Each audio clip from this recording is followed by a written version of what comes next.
Hello guys, welcome back to my channel the English learner. तो already मैंने आपको पढ़ा दिया है सन्स एंड लवर्स के बारे में एंड हमारा जो एक वर्क है रेनबो के बारे में। और आज जो मैं आपको पढ़ाऊंगी वो है रेनबो का सीक्वल यानी कि women in love. Women in love publish in 1920 in America. America में क्यों पब्लिश हुआ था? पहले तो जो हमारा वर्क था रेनबो वो हमारा पब्लिश हुआ था लंदन में, मतलब यूके में। बट क्या हुआ कि वो वर्क जो पहला ऐसा वर्क था जो होमोसेक्सुअलिटी पे था, इसलिए वहाँ पर बैन कर दिया गया था। तो जो उनका दूसरा सेकंड सीक्वल आता है वुमेन इन लव, वो पब्लिश होता है इन अमेरिका जस्ट बिकॉज की पब्लिश। तो इसी वजह से इन्होंने इसे अमेरिका में पब्लिश कराया था। आइए देखते हैं डी लॉरेंस यानी कि डेविड हर्बर्ट लॉरेंस की सीक्वल, रेनबो की सीक्वल वुमेन इन लव। सबसे पहले इस बुक का जो सबसे पहले नाम आया था the sister and wedding ring, क्योंकि ये बहुत बड़ी बुक थी। तो क्या हुआ था, जो पब्लिशर ने इसको पब्लिश करने से मना कर दिया क्योंकि बहुत लॉन्ग, काफी मोटी हैवी सी बुक हो गई थी। इन्होंने क्या किया, इन्होंने इस बुक को दो पार्ट में किया। एक पार्ट बना इनका रेनबो, द सिस्टर से बना दिया इन्होंने रेनबो, और वेडिंग रिंग से बना दिया इन्होंने विमेन इन लव। आइए देख लेते हैं स्टोरी के बारे में। इसमें स्टोरी है दो सिस्टर के बारे में, दो फ्रेंड्स के बारे में एंड रिलेशनशिप के बारे में। आगे देखते हैं किसका जो हमारा क्लाइमेट उसमें कंक्लूजन क्या निकलता है। दो सिस्टर रहती हैं, उर्सुला ब्रैंगवेन, आपने पहले ही सुना होगा रेनबो में, एंड गुड्रून ब्रैंगवेन। दोनों सिस्टर रहती हैं।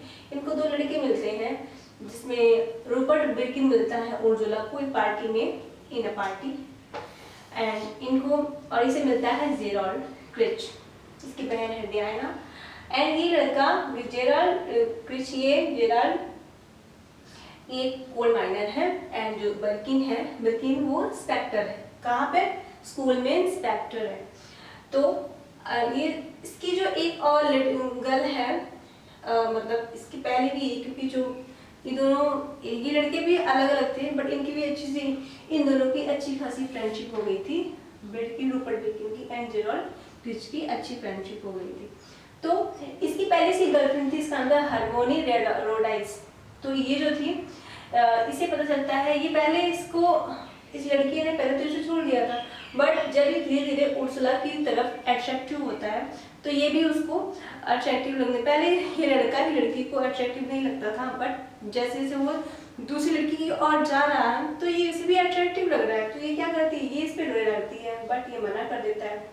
तो ये क्या करती है, पेपर वेट, आप जानते हैं ना पेपर वेट क्या होता है? पेपर वेट जिसमें हम ऑफिस में, स्कूल वगैरह में या फिर घर में किसी रहता है जो स्टडी कर रहे हैं, जिनके पेपर वगैरह रहते हैं, पेपर को रखने के लिए, ताकि पेपर हमारे लूज ना हो, मतलब कहीं उड़े ना, तो उस पर रखते हैं ताकि पेपर उड़े ना। पेपर वेट जानते हैं, इतना बड़ा सा होता है पेपर, थोड़ा वैसे क्या कहते हैं, ट्रांसपेरेंट होता है। तो पेपर वेट से उठा के इसको मारने का ट्राई करती है, इसलिए इस नॉवल में पेपर वेट का इम्पोर्टेंस है, क्वेश्चन में भी आता है। एंड हम बात करते हैं तो इसमें क्या होता है, पार्टी मिलते हैं, घूमते फिरते हैं, लड़का मतलब एक दूसरे से कनेक्टिविटी भी हो जाती है, इसकी गर्लफ्रेंड की ब्रायन से और उर्सुला की रूपर्ट से, दोनों की दोस्ती हो जाती है। ये लड़की जो होती है इसकी दोस्ती कैसे होती है, क्योंकि ये पढ़ाने जाती रहती है इसकी बहन को, और एक पार्टी में जाती है बट इसकी बहन जो है ये ऑफ हो जाती है। डियाना इसकी जेराल्ड की बहन है। तो क्या होता है, स्टोरी का मेन मोटिव ही यही है।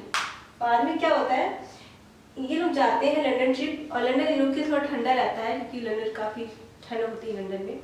तो जो जेराल्ड होता है, जेराल्ड वहाँ की बर्फ में चलते चलते, क्योंकि उसकी बहन वो हो जाती है तो इस वजह से थोड़ा बहुत ज़्यादा वो स्ट्रेस रहता है, स्ट्रेस में, तो वो थोड़ा अपने माइंड को, मतलब अपने माइंड के पीस के लिए हो जाता है, जो बर्फ पे चढ़ते हुए चला जाता है। तो उससे क्या होता है, वो नीचे नहीं आता वहाँ से। कोर्स लंदन में तो अभी भी आंधी, ठंडी ठंडी हवाएं आती हैं और उसे वो पत्थरों में, बर्फ में ही जम जाता है। रेस्क्यू टीम आती है बट वो वहाँ पर डेड रहता है।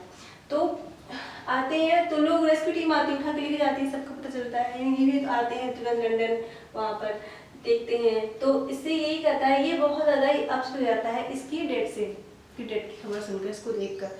तो ये लड़का लास्ट में यही कहता है कि जिस तरह से उर्सुला को कहता है कि जिस तरह से तुम मेरी लाइफ में इम्पोर्टेंट हो, तुम्हारी तो मेरा मतलब तुम्हारा मेरी लाइफ में होना इम्पोर्टेंस रखता है, क्रूशियल है, वैसे ही मेरा दोस्त, मेरा जो फ्रेंड था जेराल्ड, उसका भी मेरी लाइफ में इम्पोर्टेंस है। जैसे एक जेंट्स की लाइफ में लेडीज का होना इम्पोर्टेंट है, वैसे ही एक मैन की लाइफ में एक वुमेन का भी रहना इम्पोर्टेंस है। आपको पता है मैन एंड मैन की दोस्ती कैसी होती है, एंड मैन एंड वुमेन की दोस्ती कैसी होती है। तो जैसे जिस जगह पर उसका रिलेशनशिप था वहाँ पर उसकी इम्पोर्टेंस थी, और जहाँ पर मैन एंड मैन का रिलेशनशिप था, यानी कि फ्रेंडशिप का रिलेशनशिप था, वहाँ पर उसकी ज़रूरत थी। तो इस कहानी का मोटिव यही है, लास्ट में यही बताता है।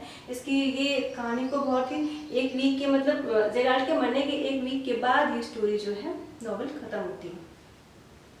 तो बाद में इसको ये कहते हुए ये समझाता रहता है, बोलता रहता है, इसको स्पीच देता रहता है, और वहीं पर ये स्टोरी खत्म हो जाती है। तो मैंने इन तीनों का, चाहे वो sons and lovers, rainbow and vanilla, तीनों का पार्ट आपको समझा दिया है। आगे की वीडियो के लिए आप मुझे फॉलो कर सकते हैं, लाइक शेयर एंड सब्सक्राइब कर सकते हैं। And thank you so much.